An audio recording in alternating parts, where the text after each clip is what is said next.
Hello, my name is Jennifer, and I'm an occupational therapist working at the Fraser Health Community Pain Clinic. I'm here to talk about sleep today. So, we all know that sleep is really important.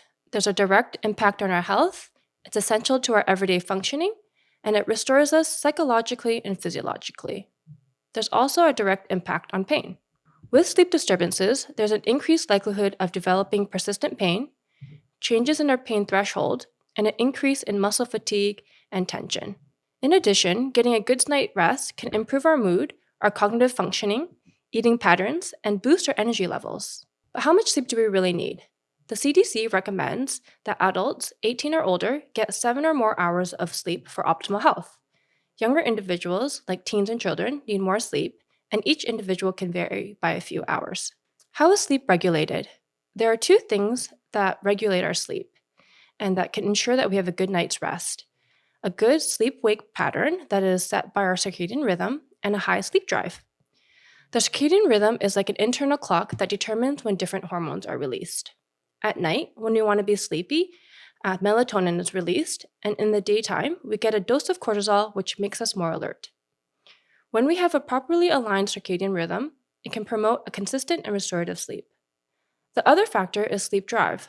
The longer we're awake, the higher our sleep drive, as a chemical called adenosine builds up. Another thing we can do to build up adenosine is to get moving through physical activity. Now, what's happening behind the scenes when we sleep? During the night, we can go through 6 to 9 sleep cycles that last anywhere from 90 to 120 minutes. We start at stage 1, which is light sleep, and we're still aware of our surroundings. In stage 2, we become less aware of our surroundings, and our heart rate and breathing rate start to regulate.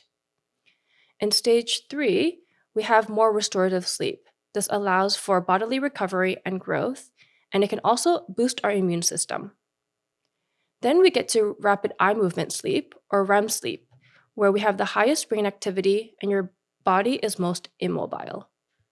Even though your eyes are closed, they can be seen to move quickly, which is how this stage gets its name. This is also where most of our dreaming occurs. Here we can see an example from a Fitbit of someone cycling through the sleep stages. What I want to point out are all the red dots. This is when the person is awake. Waking up throughout the night anywhere from 6 to 9 times can be normal, and most of the time we don't notice and just go back to sleep.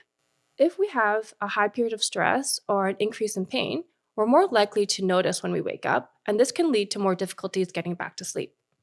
We'll talk about what we can do about this a little later. If you don't have a tracker, another way we can see what's happening is to fill out a sleep diary. It looks at your daytime habits and your sleeping patterns. When filling out a sleep diary, it's recommended that you track 2 weeks to get an idea of what's going on. Most patients have a general idea of how we're sleeping, but memory for sleep details is typically quite poor.